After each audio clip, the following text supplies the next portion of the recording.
I used to believe that love was a fortress. Something strong, impenetrable, built on years of trust and shared memories. James and I had built a life together, brick by brick, through late-night feedings, whispered dreams and quiet compromises. We weren't perfect, but we were solid, or so I thought. It's strange how a single moment can unravel everything. 1 second, you're folding laundry, lost in the mundane rhythm of domestic life. The next, you're staring at a stain, a smudge of betrayal so small, yet so catastrophic. This is the story of how my world cracked open piece by piece. This is the story of the stain. I've always prided myself on my ability to multitask, to juggle, to keep all the plates spinning even when my arms ache from the weight of them. But tonight, as I stood in the dim glow of the laundry room, a single red stain on a white collar brought every spinning plate crashing down.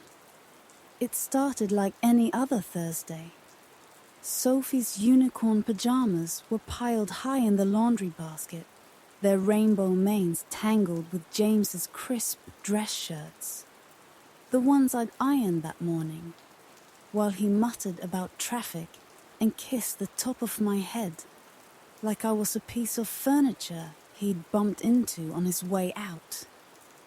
My yoga pants, faded from years of school, drop-offs and midnight snack runs, sat balled up in the corner, a monument to the woman I'd become.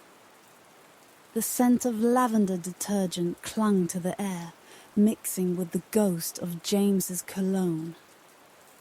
Something woodsy and expensive he'd started wearing 3 months ago, back when the late meetings began. I was elbow deep in the chaos of domesticity, one hand scrolling through a work email about a missed deadline. Anna, the client, is furious. The other mechanically sorting socks when I saw it.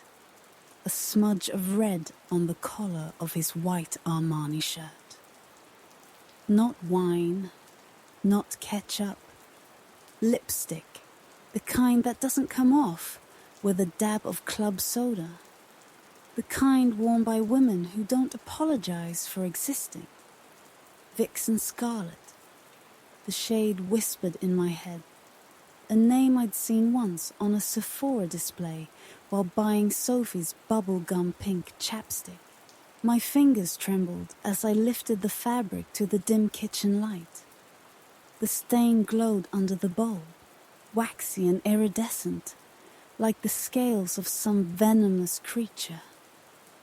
I could almost hear her laugh, sharp and unburdened, the kind that turns heads in crowded bars.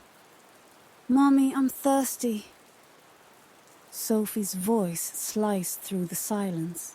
I shoved the shirt into the washing machine, the metal door clanging shut like a prison gate. "Water or apple juice, baby?" My smile felt brittle, as if my face might crack under the strain. "Juice, with 2 ice cubes." She bounced on her tiptoes, her pigtails swaying, blissfully unaware that the ground beneath us had just split open. I poured the juice with robotic precision, counting the ice cubes like they held the secret to keeping my hands steady. 1, 2. Sophie gulped it down, sticky rivulets trailing her chin. I wanted to lick my thumb and wipe it clean like I always did, but my body had turned to stone. My phone buzzed on the counter. "James, working late again?" "Don't wait up." The words blurred, working late. The same 2 words he'd texted every Thursday for 3 months. 13 Thursdays. 13 nights of me. Pretending not to notice the way he'd started trimming his nose hair, or the new gym membership he'd needed for stressors. Sophie tugged my sleeve. "Mommy, can I watch Frozen?" "Again?" The laugh that escaped me sounded foreign, like someone else's. "Honey, you've seen it 100 times." "But Olaf's funny." She pouted, her lower lip quivering in that way that always melted me. I caved, as always. As Elsa belted, "Let it go" for the millionth time, I stared at the washing machine. The red stain swirled behind the glass, taunting me. I imagined it seeping into the other clothes, tainting Sophie's tiny socks, my threadbare bras, corrupting everything. I should have thrown the shirt away, burned it. But instead, I did what I always do. I Googled how to remove lipstick from cotton. The search bar felt like a confession. Articles popped up. Baking soda, vinegar, act quickly before it sets. But my fingers froze. What was the point? The stain wasn't on the fabric. It was on him, on us. The room tilted. I gripped the edge of the sink, the porcelain cold beneath my palms. Memories flickered like a cursed highlight reel. James forgetting our anniversary last month, the new password on his laptop, that faint perfume on his scarf, jasmine and regret. "Mommy, Olaf melted." Sophie's wail snapped me back. On screen, the snowman lay in a puddle, his carrot nose drooping. "Don't worry, baby," I murmured, kissing her forehead. "He'll be okay." Liar. By the time the credits rolled, Sophie was asleep, her head heavy on my shoulder. I carried her to bed, breathing in the strawberry scent of her shampoo. She clung to my neck even in sleep, her tiny fingers curled like question marks. Back in the kitchen, the shirt stared at me from the washing machine. I yanked it out, still damp, and scrubbed at the stain with a fury that scared me. The red smeared, stubborn as sin. "God damn it!" I hissed, hurling the shirt across the room. It hit the fridge, sliding down to land in a crumpled heap next to Sophie's finger-painted magnet. "I love you, Mommy." The sob came from somewhere deep, a guttural sound I didn't recognize. I slid to the floor, back against the dishwasher, and pressed my face into my knees. The numbers on the microwave glowed green. 9:47 p.m. James wouldn't be home for hours. I pulled out my phone, thumb hovering over Kathy's number. My oldest friend, the nun who'd traded dating apps for prayer books. She'd know what to say. She'd quote scripture or say something infuriatingly wise, like, "Fear is just faith in the wrong things." But calling her meant admitting this was real. Instead, I opened Instagram. Emily R. 3 new stories. My thumb shook as I tapped. First post, a cocktail glass with a lipstick smear. Espresso martinis and existential dread. Second, a blurry selfie in a dimly lit bar. Neon lights reflected in her auburn hair. Third, a man's hand resting on a bare thigh. I zoomed in. The watch. The scar across the knuckle from our honeymoon in Maui, when he'd sliced it open on a coral reef. The wedding band I'd saved 6 months to buy. James. The room spun. Emily's thigh was smooth, unmarked by stretch marks or varicose veins. The kind of thigh that belonged to a woman who didn't spend her days packing lunchboxes or Googling pediatric cough remedies. I stumbled to the sink and vomited. When there was nothing left, I rinsed my mouth and did what any self-respecting American woman would do. I poured a glass of Chardonnay, opened Amazon Prime, and bought $200 worth of anti-aging cream. The shirt still lay on the floor. I picked it up, pressed it to my face, and inhaled. Beneath the tang of detergent and desperation, I caught it, the faintest trace of her, Jasmine, and something else, victory. The click of the front door at 2:17 a.m. was softer than a whisper, but it tore through the silence like a gunshot. I lay perfectly still, my body rigid beneath the threadbare quilt Mum had sewn for our wedding. James's side of the bed hadn't even lost its warmth.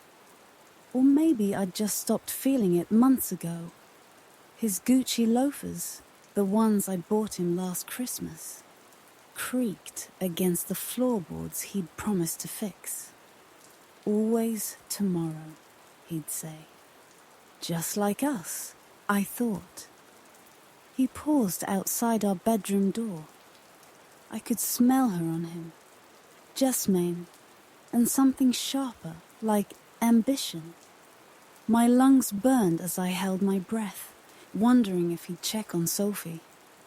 But the footsteps retreated down the hall. Of course. When the guest room door clicked shut, I counted to 300, each number a jagged rock in my throat. His snores started just as the microwave clock flipped to 2:43 a.m. I'd memorized its glow over 3,652 nights of motherhood.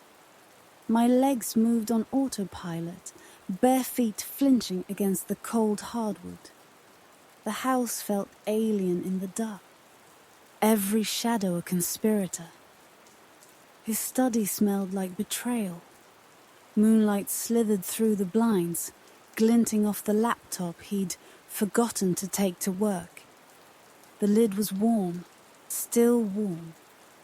I traced the Apple logo, remembering the day he'd bought it, how he'd joked about needing it to escape my nagging. We'd laughed then. The password screen blinked. Sophie, 2003. Our daughter's name and birth year. I'd chosen it during that golden hour after delivery, when the world felt soft and James wept into my sweaty hair, swearing we'd never become those parents. The cursor pulsed as I typed, each keystroke a nail in our coffin. Slack exploded to life, a grenade of green notifications. Emily, marketing team. Can't stop thinking about last night. When will you tell her? Sent at 1:14 a.m. James, soon. She's not strong enough yet.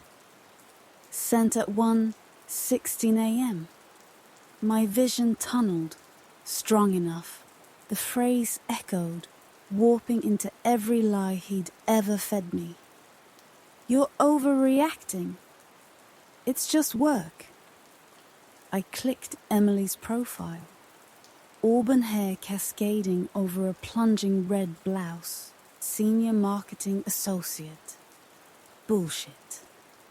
She'd been an intern when I'd met her at the company picnic, all coltish legs and nervous giggles. James had called her eager. A notification popped up. Instagram. Emily's story. The photo loaded in slow motion. Neon bar lights. A cosmopolitan sweating on the mahogany. A man's hand splayed on a bare thigh. his wedding band glinting under the strobe lights. My diamond, the one I'd picked because princess cuts age better. Caption: my favorite co-worker. The laptop screen cracked as I slammed it shut. Or maybe that was my ribs. I couldn't tell. Later, in the bathroom, vomit burned my throat, Chardonnay and bile. I scrubbed my mouth with Sophie's Bubble Guppies toothpaste, the sweetness cloying. The mirror showed a stranger. Hollow eyes.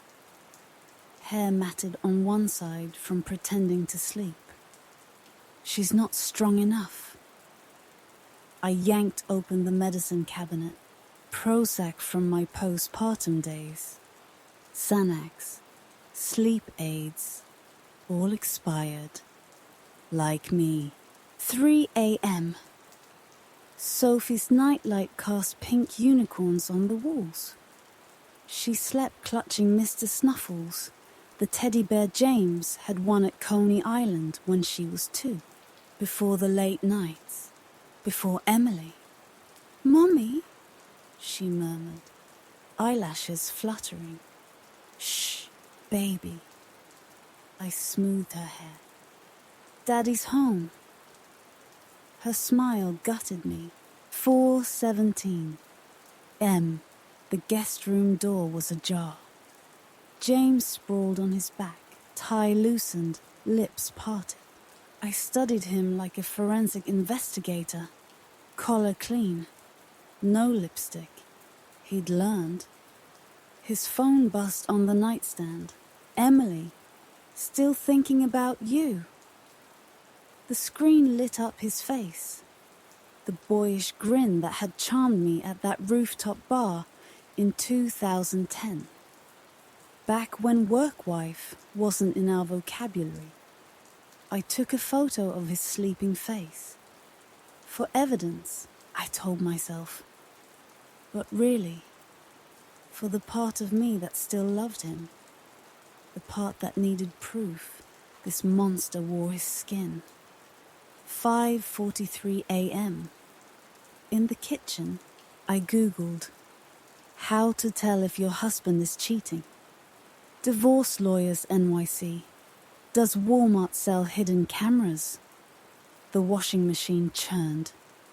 His shirt danced behind the glass, red stain now faded to a ghostly pink. Like us, I thought, half erased. 7 a.m. "Morning," James mumbled, pouring coffee. He wore the navy tie I'd laid out, the one that matched his big presentation. I stared at his hand. The scar. The ring. That hand on her thigh. Sleep well? Like the dead. He kissed my forehead. Jasmine. Sophie bounded in, saving him. "Daddy!" Olaf melted again. As he scooped her up, I slipped his foe into my robe pocket. Game on. The church parking lot smelled of wet asphalt and yesterday's regrets. I leaned against my minivan, the same one that still had goldfish crumbs in the cup holders and a sippy cup fossilized under the passenger seat, clutching a Starbucks cup gone cold. The cardboard sleeve was soggy from my grip, just like my marriage, I thought bitterly. Held together by decay. Kathy's habit swished against the pavement before I saw her face. She hugged me without a word, her embrace stiff with starch and sanctity. Frankincense clung to her like a second skin, the scent of every Christmas Eve Mass, every funeral, every "God's got a plan" in a platitude. I think he's cheating. The words tumbled out like a rogue grenade. I braced for shock, for prayers, for "let's light a candle." But Kathy just adjusted her wimple, and nodded toward the oak doors. "Come inside." The chapel yawned empty, sunlight slicing through stained glass martyrs.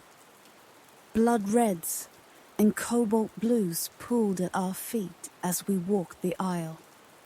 I half expected the Virgin Mary to side-eye me from her window. "He's been texting her. There's photos." My voice ricocheted off the vaulted ceiling. "She's 26, Kathy. 26. Her thighs don't jiggle when she..." "Sit." Kathy patted the pew like it was a therapy couch. I collapsed, the kneeler digging into my shins. The truth poured out in shards. The lipstick, the Slack messages, the Instagram story. James's hand. That fucking caption. My rage echoed back at me, bouncing off saints with stony faces. Kathy let me unravel. When I finally choked on snot and silence, she pulled a Bible from the pew rack. The leather binding crackled like old bones as she flipped to Psalm 91.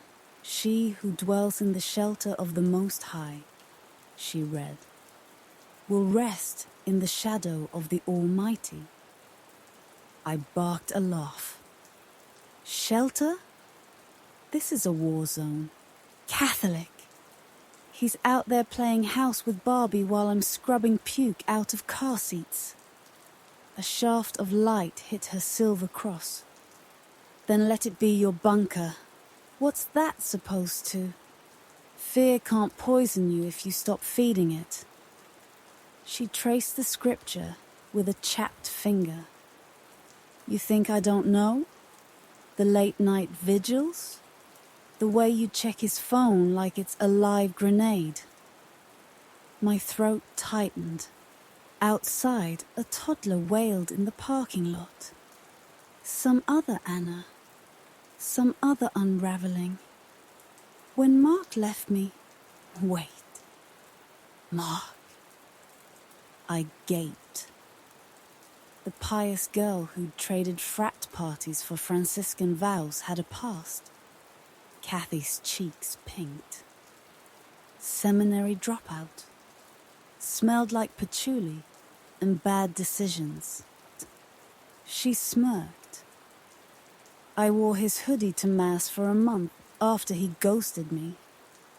The confession hung between us, sacrilegious and sweet. "So what did you do?" "I burned the hoodie." She shrugged. "And the love letters? And his favorite? Pair of boxers?" "Bible." She shot me a look, but her eyes danced. Point is, I stopped letting his ghost eat at my altar. The organist shuffled in, humming Amazing Grace. Kathy pressed the Bible into my hands. The pages fell open to James's wedding vows. He'd quoted Psalm 91 too. "I will shelter you all my days."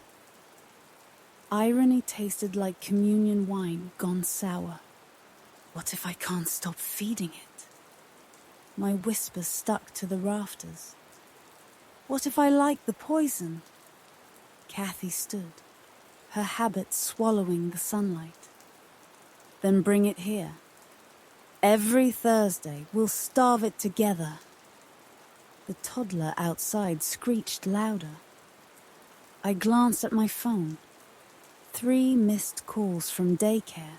Sophie's fever. Again.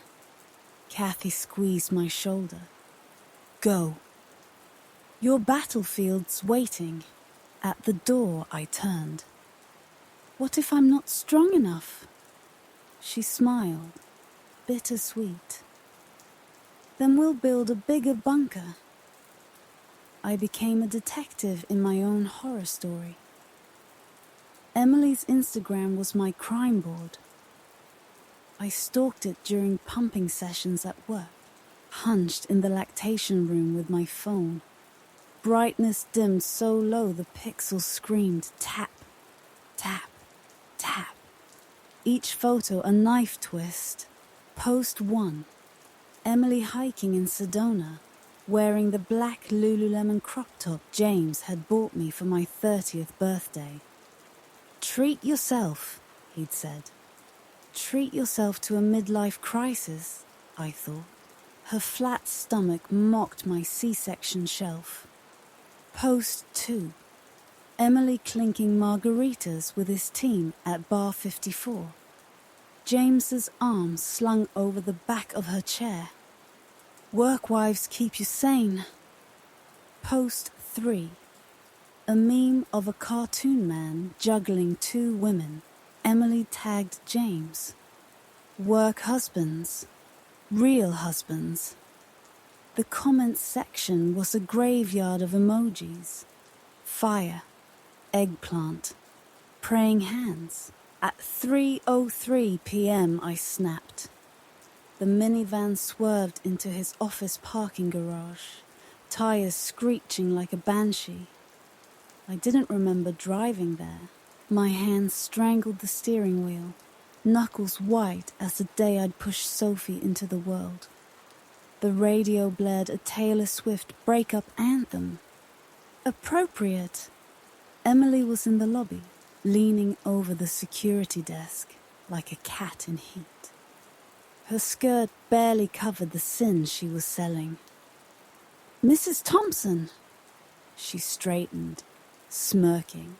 James isn't here. Again. Her voice was wine chimes dipped in arsenic. I smelled her perfume, the same jasmine from his shirt, and wanted to claw it out of the air. What do you want from him? My voice surprised me. Steady. Deadly. She stepped closer, stilettos clicking like a countdown. What he wants from me. The security guard, Carl, 58, divorced twice, looked away, suddenly engrossed in his Sudoku. You're a cliché, I spat. Pathetic. And you're old. She flicked my wedding band. Bet he hasn't touched you since Peloton released that maternity line. My palm itched. I imagined slapping her so hard her cheekbones would realign. Instead, I reached into my purse and pulled out Sophie's half-eaten fruit snack. Smashed it into her cleavage. You forgot your silicone inserts, sweetheart. Her gasp was better than sex. As I marched out, her scream followed me. He's mine at the Hilton Thursday nights. The elevator dinged. James stepped out, tie askew, holding 2 Starbucks cups. Her order, venti caramel macchiato, extra whip. Our eyes locked. I smiled. Game over, teammate. The garage smelled of gasoline and unspoken truths. James's golf clubs leaned in the corner like weapons he'd never wielded, gathering dust next to Sophie's tiny pink bicycle with its training wheels still on. Just like us, I thought, stuck in the same sick loop. He was bent over the trunk, rifling through gym clothes that reeked of jasmine and lies. I leaned against his BMW. Our BMW, bought with my bonus the year Sophie was born, and let the question hang like a noose. Who's Emily? He froze. Not the freeze of surprise, but the guilty stutter of a man who'd rehearsed this moment in hotel mirrors. When he turned, his face was a mask of pity. That's what broke me. He pitied me. She's just a colleague. The lie slithered between us. I hurled his phone at his chest. It clattered to the concrete, screen cracking into a spiderweb over Emily's selfie. Pouty lips, bedroom eyes, his hand on her waist. Colleagues don't send kiss emojis. My voice ricocheted off the tool racks. Or sleep with married men in Hilton bathrooms. James lunged for the phone. It's not what... Bullshit. I kicked it under the car. You smell like her. You taste like her. Did you even shower after? He grabbed my wrists, his grip too tight. It meant nothing, I laughed, wild and unhinged. Funny. Nothing looks a lot like the $400 charge at Victoria's Secret last month. Nothing sounds like you whispering I'll leave her in slack. Sophie's wail sliced through the chaos. Mommy mode kicked in. A primal switch flipped by years of scraped knees and nightmares. I wrenched free, but James blocked the door. Move, I snarled. We need to talk. Our daughter is terrified because of you. His face crumpled. Anna, please. I ducked under his arm, fleeing to the kitchen where Sophie stood sobbing in Elsa pajamas. Mommy, the monsters. Shh, baby. I scooped her up, her tears soaking into my shirt. Daddy's just loud. James hovered in the doorway, a stranger in a Tom Ford suit. Sophie reached for him. Daddy hug? He flinched, cowered. I carried her upstairs, humming, Let It Go through gritted teeth. Her grip on my neck tightened with each step. Why is Daddy angry? He's not angry, sweetheart. He's dead to me. By the time she drifted off, dawn bled through the blinds. I crept back down, half hoping he'd vanished. He hadn't. James sat at the kitchen island, head in hands, Emily's lipstick-stained Starbucks cup in front of him, like a sacrificial offering. I'll end it, he whispered. I stared at the knife block. One quick jab. Maybe the cops would blame temporary insanity. You'll end us, I corrected. His phone buzzed. Emily. Pick up. I'm scared. I slid it across the marble. Answer it. Anna, answer it. He did. Emily's voice purred through the speaker. James, baby. I snatched the phone. He's busy racing the child you're destroying. Click. The silence roared. James reached for me. Let's fix this. I stepped back, Psalm 91 clawing up my throat. You will not fear the terror of night. But all that came out was sleep in the guest room. Forever.